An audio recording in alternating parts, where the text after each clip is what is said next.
Hello everyone, good morning. চলে এসেছি আরও একটা নতুন ব্লগ নিয়ে। কেমন আছো সবাই? আশা করি খুব ভালো আছো। আমরাও কিন্তু খুব খুব ভালো আছি। নতুন একটা ব্লগে তোমাদেরকে জানাই অনেক অনেক ওয়েলকাম আর অনেক অনেক ভালোবাসা। তো আজ হচ্ছে বৃহস্পতিবার। তো দেখতে দেখতে কটা দিন হয়ে গেল বাবার বাড়িতে আগামীকাল যেহেতু চলে যাব ওই বাড়ি, তো সেই কারণে ইচ্ছে হলো যে আজকে সারাটা দিন তোমাদের সাথে একটু শেয়ার করি বাবার বাড়ি আসলে আমি কী কী করি। আজ কিন্তু আমাদের দুপুরের মেনুতে ছিল ইলিশ মাছ। তো মা এদিকে এখন মাছটা ভাজছিল আর এদিকে ভাতও বসিয়ে দিয়েছিল। তো বাবার বাড়ি আসলে আমার এক এক দিন এক এক রকমভাবে কাটে। কারণ বিয়ের আগে আমি মায়ের হাতে হাতে কাজ করতাম, তো ওটা রোজগারই বলতে পারো। আর এখন মা আমাকে কাজ করতে দেয় না, যে না এখন তোর বিয়ে হয়ে গেছে, শ্বশুরবাড়ি থেকে কাজ মাজ করে আসিস, এখন তুই শুধু আরাম কর। তো এই বলে আমাকে কিন্তু কাজ করতে দেয় না, তাও আমি জোর করে মায়ের হাতে হাতে যেটুকু পারি করে দিই। তো বিয়ের আগে যেরকম একটু বেশি করতাম, এখন একটু কিন্তু কম করি। তো এদের মা কিন্তু এখন রান্না করছে আর এদিকে ছিল না কারেন্ট। তো তোমাদের সাথে গল্প করতে করতে দেখো কারেন্ট চলে এসছে, সেটাই আমি বলছিলাম। আর এই ভিডিওটা হচ্ছে এক সপ্তাহ আগেকার, কারণ যখন আমি বাবার বাড়িতে ছিলাম তখন ভিডিওটা করে রেখেছিলাম। তো বাবার বাড়িতে গেলে ভিডিও এডিট করে তোমাদের সাথে আর শেয়ার করা হয় না সাথে সাথে, কারণ বাবার বাড়ি গেলে না তখন আর ইচ্ছে করে না। যখন শ্বশুর বাড়ি আসি তখন কিন্তু আবার এডিট করতে ইচ্ছে করে, তো সেই কারণে আমার ভিডিওটা দিতে একটু দেরি হয়ে গেল। তো এদিকে মায়ের কিন্তু রান্না মোটামুটি হয়ে এসছে আর এদিকে আমি এখন করে নিয়েছি স্নান। তো সেই বিয়ের আগে যেরকম রোজকারের আমি পুজো করতাম, তো সেই রকম আজকেও আমার খুব ইচ্ছে হয়েছিল, ওই জন্য মাকে বললাম যে আজকে আমি পুজো করব। তো মা এদিকে কিন্তু বাসনগুলো ধুয়ে রেখেছে।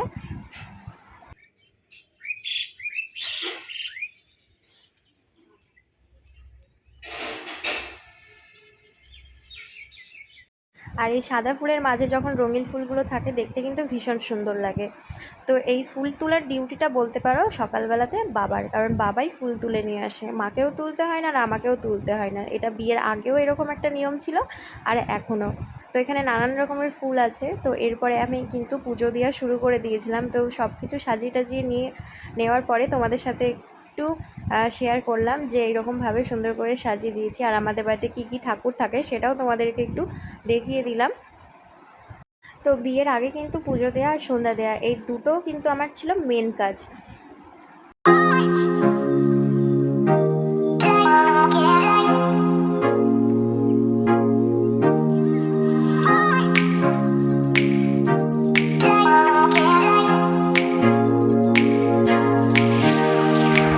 এরপর পুজো দিয়ে এখন বসে পড়েছি খাবার খেতে। আর আজকের মেনুতে ছিল ইলিশ মাছ, যেটা তোমাদেরকে আগেই দেখিয়েছি, আর ছিল ইঁচড়ের তরকারি, আর একটা ইলিশ মাছ দিয়ে কী একটা বানিয়েছিল, এই মুহূর্তে আমার মনে পড়ছে না।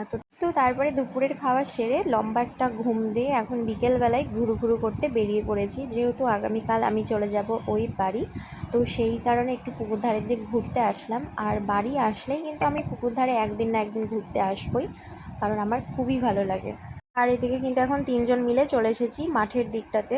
তো এই যে সামনে ছিল একটা পাশের বাড়ির দিদি আর মা আর আমি। আর ওই যে পুকুর ধারের ওপারে কিন্তু ওটা হচ্ছে গ্যাস গোডাউন, আর এই পাশে ছিল হচ্ছে মুরগির ফার্ম। তো আমাদের বাড়ির পেছনে যেরকম পাড়া আছে, গ্যাস গোডাউন আছে, মাঠ আছে, তো সব মিলিয়ে কিন্তু দারুণ লাগে।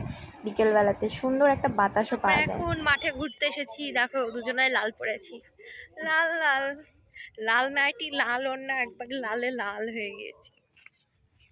তো জেঠিমার বাড়িটাতে সবাই মিলে আড্ডা মাড্ডা দিয়ে বেশ কিছুক্ষণ পর আকাশের অবস্থাটা হয়ে গিয়েছিল এইরকম। তো প্রথমে আমরা ভেবেছিলাম বৃষ্টি হবে না, তো ওই জন্য আরও বসে বসে গল্প করছিলাম। তো তারপরে কিন্তু যা হলো সেটা তোমরা একটু পরে দেখতেই পাবে। এই যে দেখো জোরে জোরে হেঁটে এখন বাড়ি আসছিলাম, কারণ মোটা মোটা বৃষ্টি করতে শুরু করেছিল আর সাথে ছিল জোরে জোরে বাতাস। তো দেখছো সবাই সবার মতো কিন্তু জোরে জোরে হেঁটে হেঁটে বাড়ি যাচ্ছে।